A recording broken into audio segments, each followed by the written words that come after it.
Fallout Equestria the Chrysalis, Chapter 12, Part 2. I scrambled back, unable to hear whatever I saw Dusty shouting. He, Starlight, and myself threw ourselves to the ground beside the wall of the old restaurant. Old, long, vacant windows gave a good view over the street, but we huddled behind the low brick wall beneath them, taking what protection that we could get. The tone paused for a split second, echoing in the distance, and then resumed, louder and angrier. As the tide of bullets tore into the wall, we hid behind. Bricks shattered and fell, peppering us in fragments and filling the air with dust. I could have been screaming and no one would have even known. Dusty shoved me forward, and I crawled frantically in the direction he had pushed me, too terrified to do anything but follow his direction. A quick glance back caught sight of Sickle scrambling to her hooves and lurching into our direction.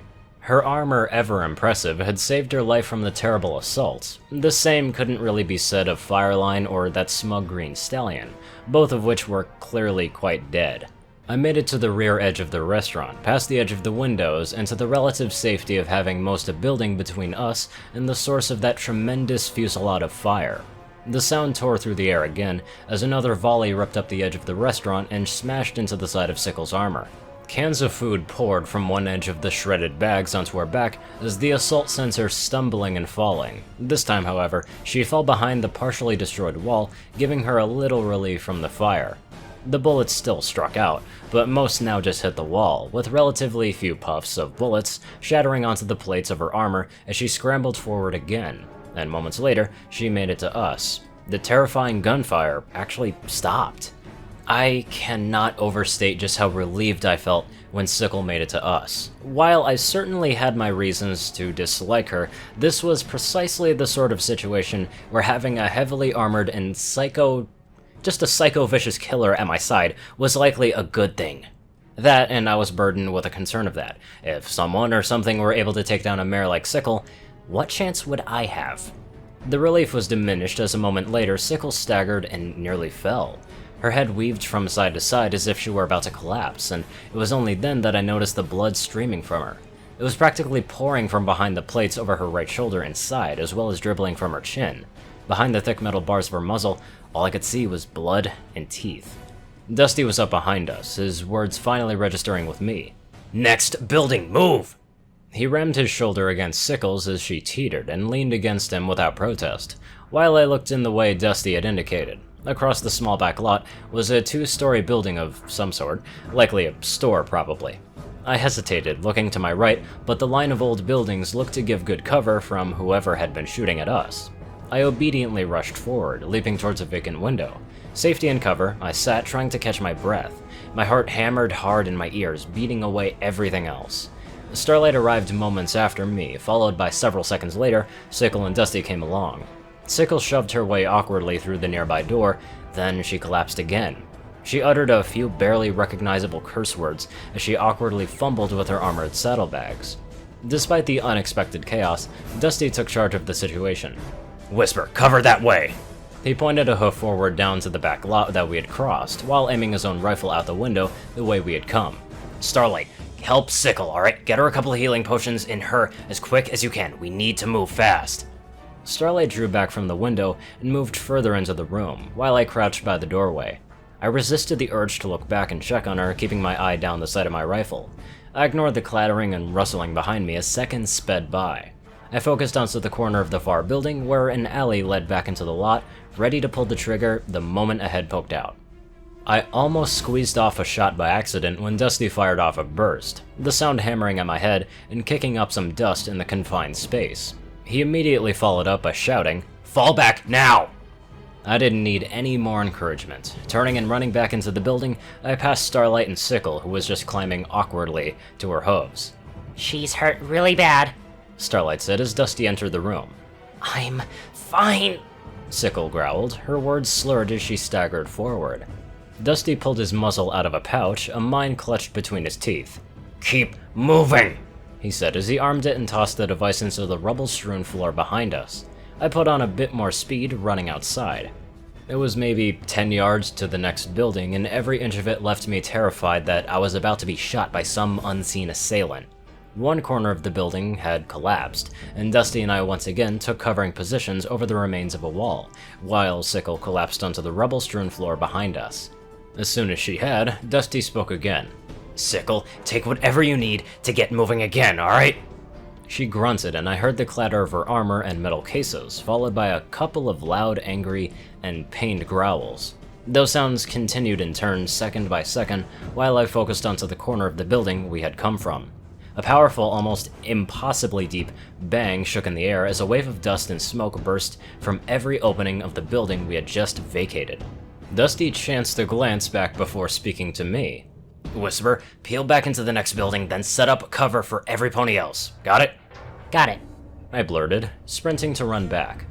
I caught only a quick glimpse of Sickle, her metal muzzle hung open, giving me a quick glimpse of her mangled snout, before I was past them, moving as quick as I could across the rubbled, uneven terrain. Then, I darted out of the doorway onto the far side of the building and out into the alley beyond. The next building had no windows facing our direction, but halfway down the side of the wall was a recessed doorway.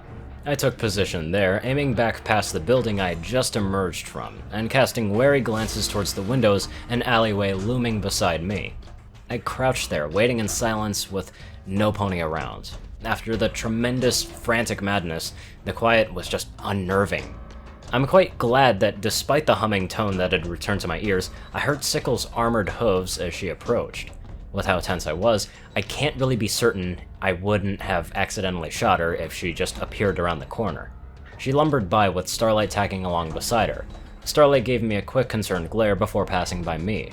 Her lantern was out, floating just beside her head, ready to shoot. The sound of their hooves rapidly faded behind me as I waited covering their retreat. Dusty's rifle fired again, the sound loud and distinct, and there was also long bursts of automatic fire, followed by several shorter bursts before the weapon went silent. I heard no return fire at all. Several seconds later, Dusty came running around the corner, and he slowed as he came along beside me. Wait 10 seconds, alright? Then bound past me, got it? With that, he was gone again, hurrying down the alley in the same direction Sickle and Starlight had gone. I understood his intent then. We would move alternatively, one covering while the other one fell back. And at that moment, I was the one in front. It was my turn to lay down a wall of fire against those who pursued us.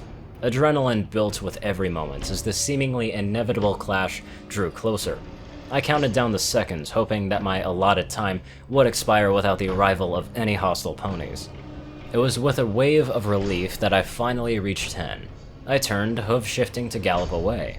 The first sighting of the ponies pursuing us came not from the corner I had been covering, but the alley leading off to my side. A pony, the instant was too quick to pick out any details of their appearance at all, galloped around the corner of the neighboring building towards me. A weight dropped in my gut. That pony had run around to catch us in the flank, and the path of my retreat lay open and exposed to him. Instead, I continued my turn, lunged forward through the doorway I'd stood in, and threw myself to the side. I landed hard onto the rubble-strewn floor, at the same instant gunfire erupting behind me, throwing shards of plaster and brick from the wall behind me. I immediately scrambled to my hooves and down the dark passage that I found myself in. I managed to keep my footing despite the cluttered bits of fallen plaster, rushing past doorways that led even further from my companions. The dark hallway turned one way, then the other, and finally opened into an old storage room. Shelves lay askew, and shards of broken crates lay scattered about. I just rushed through the room, leaping over a fallen shelf. I was so consumed with my frantic escape that I didn't even consider the possibility of nails among those broken remains, and likely escaped that hazard through pure chance. I burst through the door onto the far side of the room, and into a completely looted store in the much welcome sight of muted sunlight. Unfortunately, the same floor-to-ceiling windows that brought into the sunlight also brought the much less welcome sight of 3 heavily armed ponies galloping down the street, and one of them was already looking in my direction. I threw myself behind the counter, keeping low as I ran along it. Gunfire erupted once again, throwing more clouds of pulverized plaster into the air as bullets tore into the wall behind me. And, to my horror, blasted shards of wood from the counter that stood between me and the shooter, as the bullets tore straight through the flimsy barrier. The only protection that it offered was to obscure my position, but enough bullets would eventually find their mark. Eventually. I rushed forward as more bullets punched more holes and leapt through the window at the far end. I landed into the small gap between that building and the next, and leaped again, diving through the much smaller window facing me. It was another hall. The gunfire died off behind me as I galloped into the growing darkness of the building. I passed by the closed doors, unwilling to take the time to even open them, and the hall quickly ended in a set of stairs. I bounded up them, finding myself in another hall, and I could already hear the hoofsteps and shouts behind me. Thinking of Dusty's earlier tactics, I stopped at the top of the stairs, turned, and fired a short burst down the way I'd come. Then after that, I was just running again. I knew I wasn't going to hit any of my pursuers with the random shots, but it might give them a moment of pause, and right then, every second was really precious. I galloped down the hall, catching bits of light where the crumbling building let in the sun. A pile of debris and a collapsed section of ceiling forced me to run through an open doorway. The room beyond, originally an apartment, was strewn with ruined furniture, and I leapt over a sagging couch before rushing through the back door and into a bedroom. The building had suffered a fire at some point in the past, leaving the bed a gutted mess of springs and the floors and walls blackened, but its misfortune turned into my good fortune. The wall of the bedroom had burnt badly enough to partially collapse, and I leapt through the gap into the adjacent room. I passed through room after room, weaving into the hall, and just slipping through fallen sections of walls, or leaping through the narrow holes. The burnt floor crunched underhoof, and at one point I had to shoulder my way through the remains of a wall, the old charred wood practically falling apart and smearing me in black dust. The building ended abruptly, the outer wall having collapsed to open up the narrow alleyway. The building across the way had also been burnt away, its upper story almost entirely opened up. The gap couldn't have been even 10 feet across. It was an easy jump. I didn't hesitate, galloping on and leaping the gap.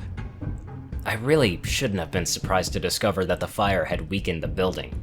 In my defense, I had much more pressing matters at hoof than the state of the building I was fleeing through, or at least I did until the floor I landed on smashed in under hoof. The entire floor caved in under my sudden weight, and I fell.